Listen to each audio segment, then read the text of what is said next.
So hello everyone, welcome back to another video. তো finally শ্রীমান versus সিমতি, শ্রীমান সিমতি না শ্রীমান versus সিমতি এই কাজটার অফিসিয়ালি আজকে একটা টিজার ড্রপ করা হয় এবং টিজারটা কেমন লাগলো সেই বিষয়বস্তু নিয়ে আজ মূলত কথা বলবো।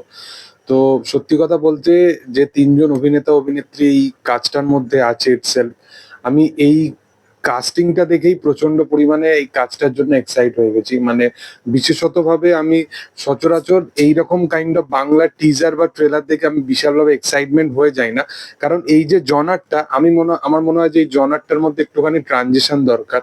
বাট এই যে মানুষগুলো না, এবং এরা যেরকম যেরকম কাইন্ড অফ স্ক্রিপ্ট চয়েস করে, সেটা অঞ্জন দত্ত হোক, মিঠুন চক্রবর্তী হোক, অঞ্জনা বসু হোক, পরমব্রত চ্যাটার্জি হোক, বা সত্যম ভট্টাচার্য হোক, বা মধুমিতা সরকার হোক, প্রত্যেকজন আমার খুব পছন্দের অভিনেতা অভিনেত্রী, এবং এই কাজটার কন্টেন্টটাও খুব আহ দুর্দান্ত মাফিক একটা কাজ হতে চলেছে। এবং এই কাজটা যিনি স্ক্রিন প্লে বা রাইটার হিসাবে যে তাকে দেখি আমরা সবাই এই ভিডিও স্টার্ট করা আর কি, মানে অরিত্রদা এই কাজটা লিখেছে আর কি, এবং এর স্ক্রিন প্লে সমস্ত কিছু স্টোরি অরিত্রদারই লেখা।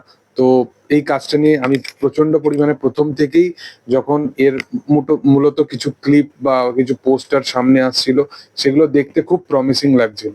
এবং কাজটা ইটসেলফ যদি থ্রু আউট তুমি টিজারটাও ফলো করে দেখো, সেখানেও কিন্তু কাজটার মধ্যে মানে একটা ছোট্ট একটা 1-1.5 মিনিটের টিজারের মধ্যেও কিন্তু অনেক কিছু যে কাজটার মধ্যে আছে সেইগুলো কিন্তু পরিচালক এখানে দেখিয়েছে। মানে প্রতীকৃত বসু ইটসেলফ খুব ভালো একজন পরিচালক, এবং এই কাজটার মধ্যেও সেই জিনিসটা আছে, মানে একটা হিউমার থাকতে চলেছে সিনেমাটার মধ্যে কোথাও গিয়ে। মিঠুন চক্রবর্তীর ওই মারবো এখানে ওই যে ডায়লগটা, কার ডায়লগটা, সেটাকে এখানে কোথাও গিয়ে কিছুটা হোক রিক্রিয়েট করার চেষ্টা করা হয়েছে। অঞ্জন দত্ত এখানে একটা পাঞ্চ করছে, তো তাকে একটু অন্যরকম ভাবে করা হয়েছে। এবং অঞ্জনা বসু এবং মিঠুন চক্রবর্তী এরা দুজন স্বামী স্ত্রী, এবং এদের দুজনের রিলেশনশিপের এমন একটা ফেজ চলছে যেখানে তাদের হয়তো মানে এমন একটা পরিণতি চলছে যে তারা ডিভোর্স নিতে হবে তাদেরকে। এবং অঞ্জনা বসুর এক এক্স হিসাবে এখানে অঞ্জন দত্তর ক্যারেক্টারটাকে দেখানো হবে, এবং সেগুলো ভেতরে কি কি কনফ্লিক্ট আছে, ক্যারেক্টার গুলো কি কি না, সেগুলোর জন্য আমাদের সিনেমাটা আসা অব্দি ওয়েট করতে হবে। বাট এখানে পাস্ট এবং প্রেজেন্টেরও একটা জিনিস দেখানো হয়েছে, যেখানে সত্যম ভট্টাচার্যর ক্যারেক্টারটা হয়তো সম্ভবত এখানে মিঠুন চক্রবর্তীর আগের ক্যারেক্টার প্লে করছে। তো সেই জিনিসটাকে এখানে দুর্দান্ত ভাবে দেখানো হয়েছে। এবং সত্যম ভট্টাচার্য ইটসেলফ খুব ভালো একজন অভিনেতা, আমার ব্যাপক লাগে তাকে, তার কাজ আমার খুব পছন্দ লাগে।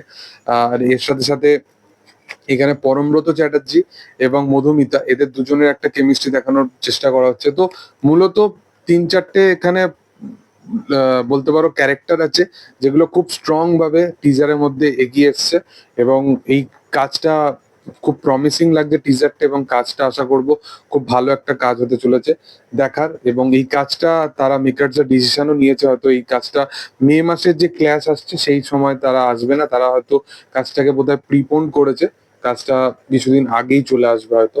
দেখার যে সেটা কি হয়, আমি ঠিক জানি না সে ব্যাপারটা, প্রিপোন বা পোস্টপোন কিছু একটা হতে পারে। দেখার সেটা কি হয়, আগামী দিনে সেটা জানা যাবে। তবে তোমাদের কি বক্তব্য সেটা তোমরা অবশ্যই কমেন্ট সেকশনে জানাতে পারো। মিঠুন চক্রবর্তী, অঞ্জন দত্ত, এই বিষয়টাই একটা বিশাল বড় ব্যাপার। তো আমি বিশালভাবে এক্সাইটেড আছি এই দুটো মানুষকে একসাথে দেখার জন্য। তোমাদের বক্তব্যটা তোমরা কমেন্টে জানাতে পারো। ভিডিও ভালো লাগলে অবশ্যই লাইক শেয়ার সাবস্ক্রাইব করে দিও। Thank you all, by.